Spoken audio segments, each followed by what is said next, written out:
I always wanted to be a mum. Olivia was definitely planned. We were totally obsessed with our little girl. Did you get that? I love you. Go on. Say it again. She was very vocal, so we really loved when she'd just sit there singing to us.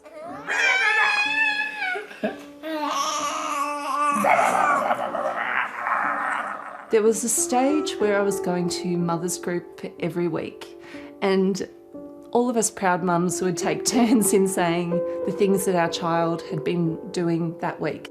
I realised that I actually hadn't noticed anything new with Olivia for quite a while. My eyesight's pretty bad, so when we found out at 4 months that Olivia's eyesight wasn't the best, that was one thing that we were able to go, oh, well, you know, it might just be a family thing.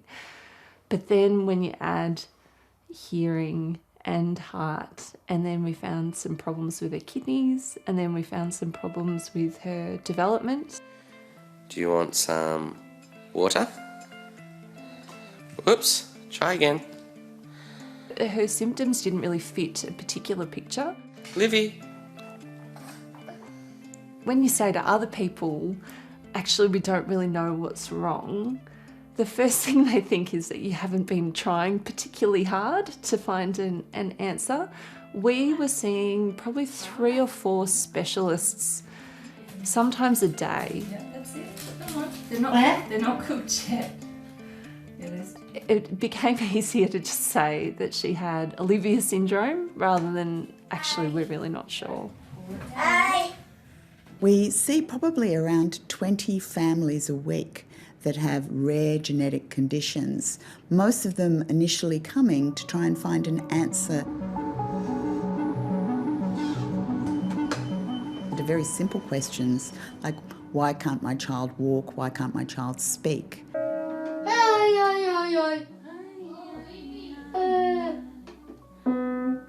Twinkle? Olivia's a rare subset of a rare disease as well. So rather than a bit of a sentence missing in the book, she's just got a comma in the wrong spot. The tiny spelling mistake in Olivia's genes that meant she had Kleefstra syndrome.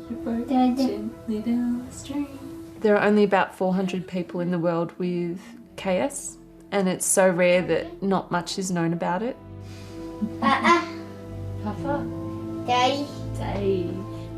Typically those with the syndrome have moderate intellectual and physical disabilities. Louis.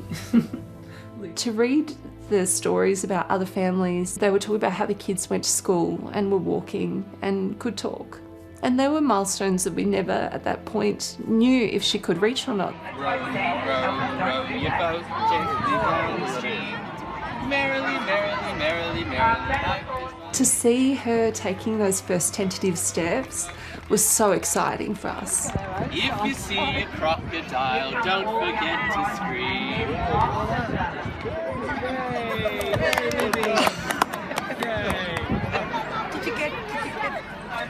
I hate to think that if we didn't have her diagnosis, what her care would look like. You can walk. She can walk. We feel incredibly lucky to be able to have a diagnosis. There are so many families that we know who have been waiting for years. Splash, splash, splash in the water. It's incredibly frustrating and damaging for the families themselves because they don't have an answer. They don't know what their risks are to other children or to other family members. They don't know what to expect for the future.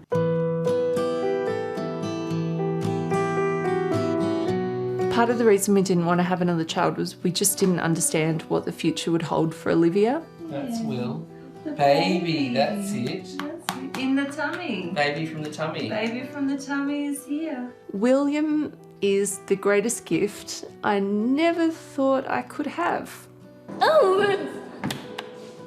William is very protective. He's only 2, but in a lot of ways he will always be her big brother. I used to hope that Olivia would be normal. And now I just hope she's happy.